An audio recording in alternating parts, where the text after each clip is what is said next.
Welcome to the Inside Texas Football YouTube channel powered by InsideTexas.com. I'm Joe Cook. We got Eric Naleen. We got practice to talk about. Texas is off today on Wednesday, so it's one of those culture Wednesdays, that Steve Sarkisian views as very important. But hey, everything that's happening on the field is important. Make sure you like this video and subscribe to this channel. We'll be talking about everything that happens on the field, off the field, especially heading into this weekend as Texas gets ready for its first scrimmage. Of course, got to plug our guy Paul Wadlington's book. Make sure you buy Thinking Texas Football. Every position, every player, every opponent, SEC team, a look at the landscape of college football, plus a look at the 2025 class from Eric. You can find the link in the description and head to InsideTexas.com. That's the first link in our description. You can join for just $1. Your Inside Texas membership starts at just $1 for that first week. We'll throw in a complimentary year of access to the Athletics. So all the different news and notes on the Longhorns from the practice field, plus some remaining recruiting battles that we'll probably touch on in tomorrow morning's live. Jake Krell, the big one to track as his date gets closer and closer. And we've got some 2027s that we need to track as well as their junior season and the standout season starts getting going for them. So Inside Texas, join for just $1. Today, we'll go over Malik Muhammad and several other defenders creating turnovers, good reps for the tackles after Andre Kojo's season-ending injury, plus Neto Umeozulu getting some good work in as well. Backup quarterback important, and Trey Owens has been making strides. The battle at Star seems to be the main, or the budding defensive battle in the secondary, and then the defense ahead of the offense. So let's go ahead and start with that defense. Malik Muhammad had a few interceptions, I think Steve Sarkisian mentioned after you wrote about it on Inside Texas, and the defense has been able to get the ball in their hands and put it on the sword pretty early in these first few padded and then fully padded practices. Yeah, we heard about Malik Muhammad after both Monday's practice and Tuesday's practice. That bodes well. Obviously, he's got to step in that lead role at cornerback and make up for the loss of Jahdae Barron, or help make up for the loss. One way he could do that is by forcing more turnovers. Now, he's only had one career interception, but that's not indicative of the actual ball skills he has. A lot of times he's been in man coverage. It's a lot harder to turn over the ball in man. In zone, you get your eyes on the quarterback, able to make plays, able to play a little bit more instinctively. And Akina's got him in position to do that. And he's rewarding Coach Akina with that decision by, he's forcing a couple turnovers. He's knocking down he's getting his hands on the ball a lot more than we've heard in the past. He's always had that ability. It just hasn't quite shown up yet. And he's kind of just becoming the full package. He's not the fastest guy at corner, but I've heard he might be the second smartest guy on defense outside of Michael Taft. So Malik Muhammad's having the August camp, the preseason camp that we hoped he would have. We know he's had the talent. He's been flashing since the day he got on campus. Sounds like he's going to put together a really good season, and it should surprise nobody. You've been talking about contract years for Muhammad. There's one for Taft as well. There's one for Gilbo as well. And to hear that he's doing this early bodes well for what's going to be a season where he has a lot of important assignments, as well as a lot of, I guess, trust, maybe in the eyes of fans, to earn back after the end of last year. Yeah, I mean, he had a very prominent rough patch of like 2 games, and it was really just a couple of plays. Maybe he had some struggles against Clemson, and then a bit on a fake against Arizona State.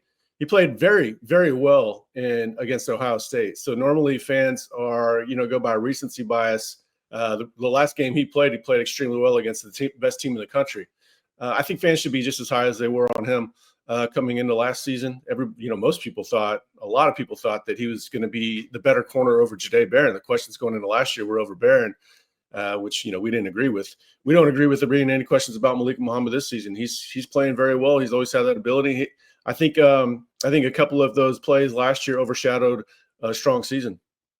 We'll continue moving, go to the offensive side of the ball. Andre Kojo's injury stinks for tackle depth. It obviously stinks for Kojo. Stinks that still a young player loses an opportunity to develop and maybe see some game action.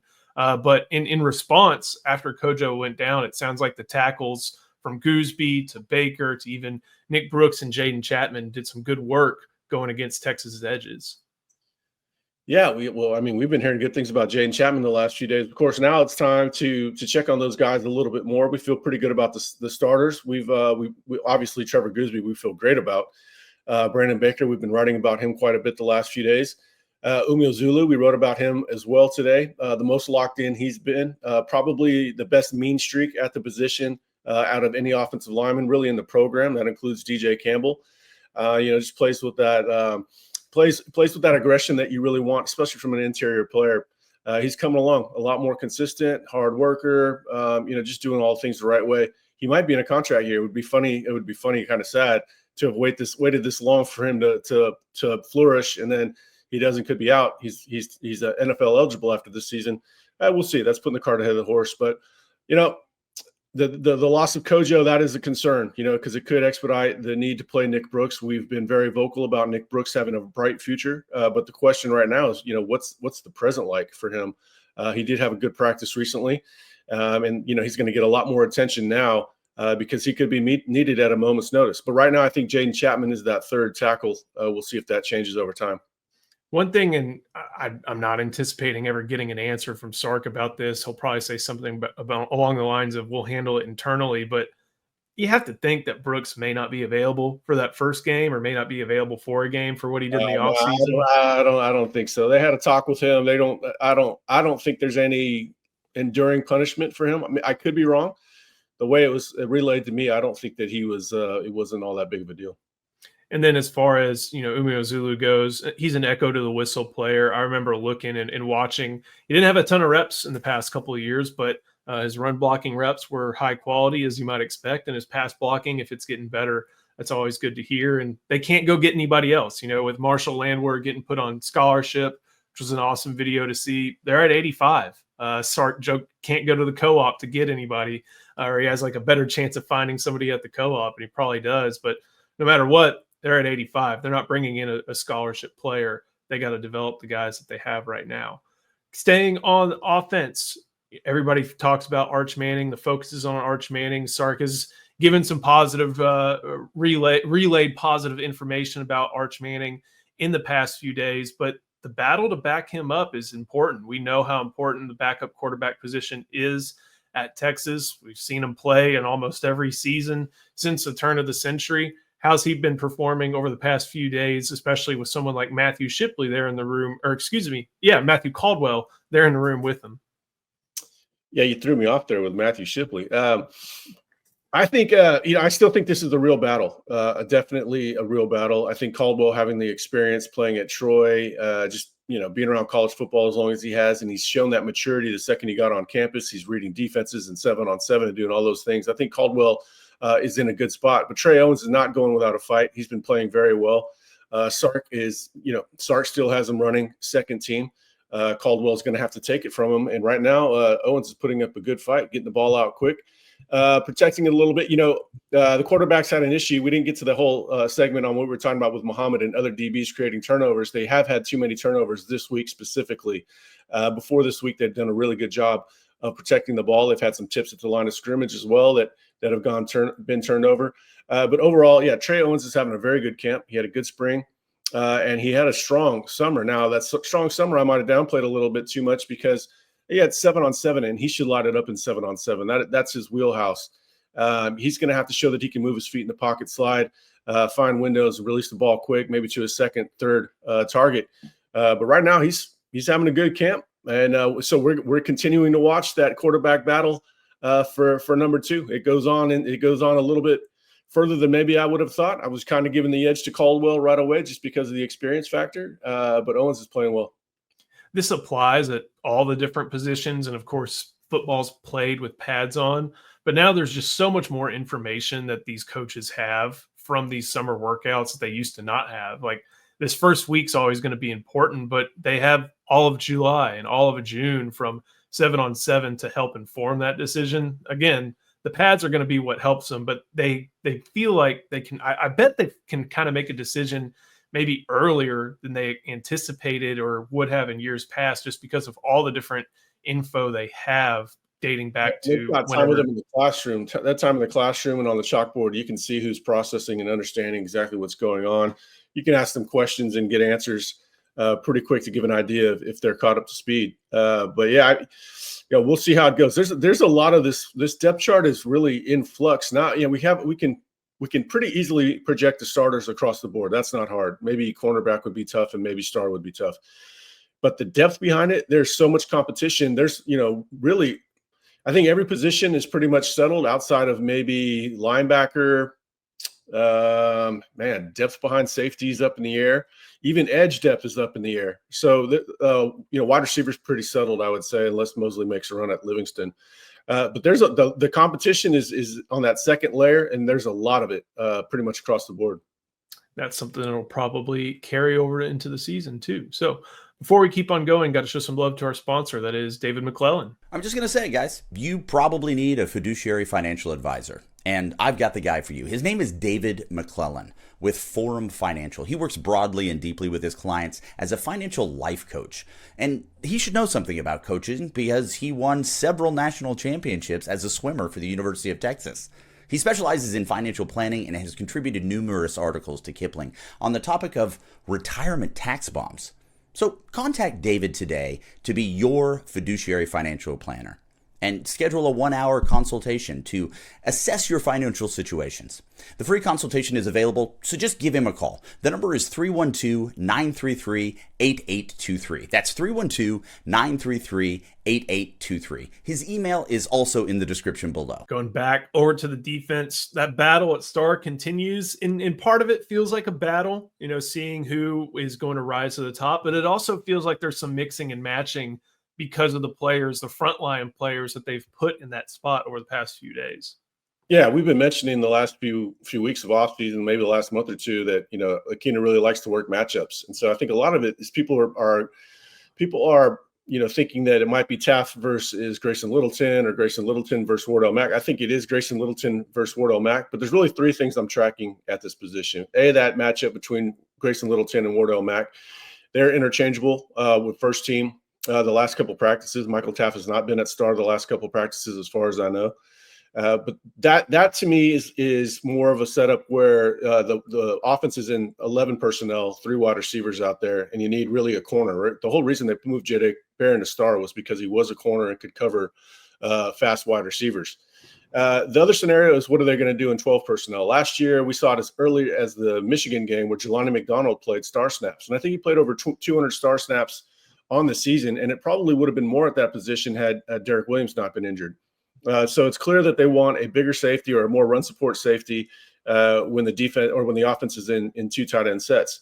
So that's the second scenario I'm watching for, more of the matchup football between 11 personnel, 12 personnel, and how the defense counters. And then the third is Kobe Black and Jalen Gilbo. Coach, Sark said in his recent press conference he's got a lot of time to figure this out. Part of me thinks that he's got a fail safe. He can break glass in case of emergency and just start Kobe Black at corner. Have Warren Roberson be the third corner. They feel like they're trusting Warren more and more every day, and then they could put Jalen Gilbo back at corner, and he would be more of that sort of a do-it-all corner. They wouldn't have to take him off the field, but he would certainly jump Littleton and Mack, but they could still play matchup football with Taft or potentially McDonald, depending on what the offense wants to do. We'll go to the last piece, and Sark touched on this, and it's always funny to hear Sark as an offensive head coach kind of go, you know what, I kind of expect, and I'm okay with the defense being ahead of the offense. And you talk about zero-sum game, if Texas wins, Texas is losing. If Texas gets a 50-yard run, Texas gives up a 50-yard run in these scenarios. But the defense being ahead of the offense sound right, and does that sound okay to you like it sounds okay to Sark? Yeah, we've been covering that angle since I've been covering football. That one's become apparent to me. It's become a lot more apparent to Sark being an offensive coordinator, having to go up against Pete Carroll's defenses and having to go up against Nick Saban's defenses. He probably said that a lot of times when his head coaches were asking, "Hey, what's going on here?" I was talking with a source today, and just the timing involved in offensive football, and it's more of a choreography, is so much more intricate than it is on defense. It's just different. You need timing, but it's just, timing between the quarterback and the wide receivers. You've got to accomplish that. You've got to have timing between the running back and the offensive line being in the right place at the right time. And some of that's predicated on what the defense is doing. It's just a lot harder. And so that's no surprise at all. It'd be scarier if it wasn't that way. We'd be worried about the defense. But yeah, the offense has made their plays. They struggled I said they had too many turnovers the other day. but they were able to run the ball pretty well. And then in this last practice during their it's a run portion /play action pass where that's all they can do, right? It's only running or play action off of it. Trey Owens broke a long one. Now the defense tightened up right after that. Part of that was probably due to their motivation to not let them make any more big plays, but also Trey Owens talking a little bit of trash to him, firing him up.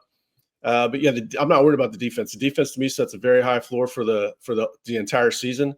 The exciting thing will be for me to see, how far does the offense come over the next couple of weeks? They have their first scrimmage this week, a scrimmage the following week, and that'll be the last of it as far as really telling us what to expect, most likely, because the Saturday before the Ohio State game will just be a mock game, and that's just a glorified walkthrough. I for all the coverage that we give to this team over the course of preseason after preseason, I don't know if I've ever heard of that run or play action period. And I like the idea of that. We've always heard about team run. It's usually called team run. They have team run in the off season where it's just literally 10 different types of agility drills. It's the workout that the team hates the most. It's grueling. It's super high paced. That they call that team run. And then this play action team run, it's man, they're trying to run the ball when the defense knows they're going to run the ball, when they have those situations, right? Famously, they knocked out Alabama in 2023 running the ball when Alabama knew they were going to try. That's what Sark wants to do. But then also that play action is a thing of beauty, right? That's a huge part of Sark's game. And hopefully it's a huge part of this season with Arch Manning being much more efficient hitting the deep ball than Quinn Ewers. Then it also has to train the defense, so you learn a lot with that. And I don't know why it feels like we haven't heard, or I hadn't made that connection, but I love that. You should take advantage of this $1 for the first week at Inside Texas. Start reading Inside Texas a little bit more, Joe. You'll be up to speed. And if you want to be like me, take advantage of this $1 deal. Join Inside Texas. You get the latest team coverage, not only just from these practices, but also coming from the scrimmages, recruiting coverage, everything. And of course, make sure that you go and use that link because we have a great perk as well. Get Inside Texas for $1 for your first week. And as a bonus, your membership includes a complimentary year of The Athletic. So you get the best in Texas football. If you want to read about the Astros or the Texans or the Cowboys or whatever floats your boat, go check us out. Get it all Inside Texas. And the best part, we got a great community, so you can talk about all this stuff at Inside Texas. We got dedicated, basically, discussions for everything, including Premier League soccer. And I saw that thread start the other day. So should be a lot of fun to track that as we maybe have game day on mute. So also make sure you buy Thinking Texas Football, Paul Wadlington's look at the 2025 season, players, positions, opponents, conference mates, landscape of college football, and then Eric, your look at the 2025 class. So that'll do it for today. Eric, thank you so much. Thank you for watching. We'll see you next time on the Inside Texas Football YouTube channel powered by InsideTexas.com.